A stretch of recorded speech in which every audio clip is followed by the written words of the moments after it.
Du 19 au 21 avril, l'Hôtel de Ville de Dakar a accueilli la deuxième édition du GIZ Startup Bootcamp qui réunissait des jeunes venus de tout le continent africain pour défendre et booster un projet d'entreprise innovant.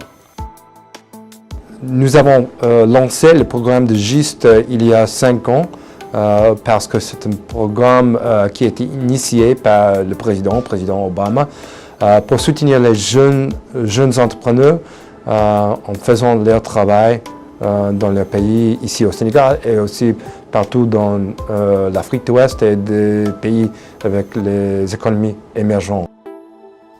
Au programme de l'événement, une formation accélérée dispensée aux 28 équipes par des spécialistes de l'économie et du marketing enseignant dans les plus grandes universités américaines. Durant 3 jours, les participants ont appris des méthodes très élaborées pour mettre en œuvre et rentabiliser leurs projets d'entreprise. The GIST program is really quite an amazing program. It's based on the idea of lean entrepreneurship and assisting people with new ideas, with innovators, discover what's necessary, what the market needs, what the customers need.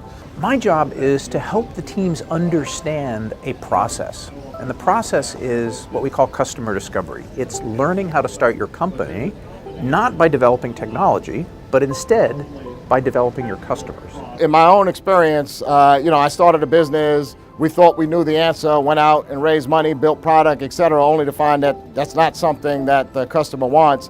And the investment world has taken notice, right? They put money into companies that have failed. They understand that the companies that succeed are those that know their customer. Les participants au GIZ Startup Bootcamp ont eu l'occasion de soumettre leurs projets à l'expertise des enseignants américains, mais aussi à celle de spécialistes et d'entrepreneurs locaux qui ont accepté de leur accorder des entretiens individuels et d'endosser le rôle de mentor. C'était des projets à fort impact social, on a vu qu'ils touchaient directement à la vie des gens, qui pouvaient changer un peu le fonctionnement des populations, que ce soit dans la logistique, le transport, la santé. Mais ça permet surtout de noter à quel point est-ce que l'outil TIC peut servir de levier de croissance aux autres secteurs d'activité. Avoir des mentors qui les accompagnent pendant ces 2 jours du GIST, ça a été aussi l'occasion de pouvoir leur partager des connaissances, mais également des mentors techniques qui ont pu les accompagner à renforcer en tout cas ou à améliorer les fonctionnalités de leurs solutions.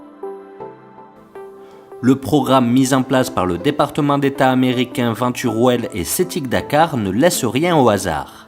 Durant ces 3 jours, les participants étaient invités à aller à la rencontre des consommateurs et des chefs d'entreprise pour confronter leurs projets à la réalité du marché.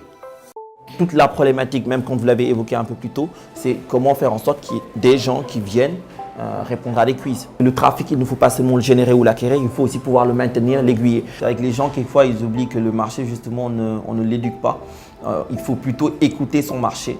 Et je crois que c'est aussi ce qu'ils ont fait en venant rencontrer effectivement des personnes qui sont susceptibles d'utiliser leurs produits. Donc ils écoutent le marché, ils prennent effectivement des retours et il n'y a rien de plus important quand on développe un projet.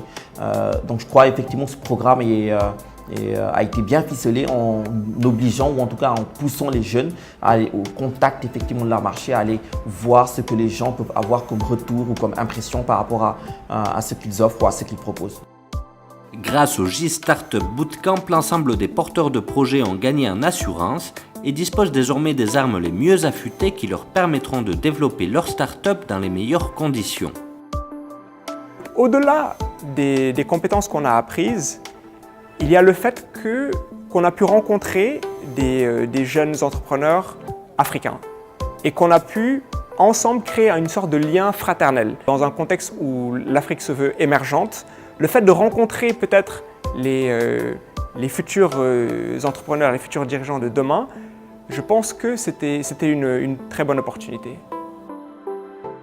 Après 3 jours de travail intensif, les participants ont eu l'occasion de présenter leurs projets durant la cérémonie finale. Les 3 plus pertinents bénéficieront d'une attention particulière et d'une bourse qui permettra d'accélérer la mise en route de leurs projets. Dans la salle du conseil de l'Hôtel de Ville de Dakar, les 6 projets présélectionnés ont été présentés au public et soumis au vote d'un jury d'experts. Ce dernier fut bien embarrassé au moment de désigner le vainqueur, l'équipe béninoise venue présenter Tuniar, une solution de transfert d'argent sur mobile. J'étais très impressionné par leur passion et par leurs compétences dans les projets. J'espère que ça a donné de nouveaux atouts pour eux, pour améliorer leur plan de business et que nous les verrons dans l'avenir comme de grands entrepreneurs.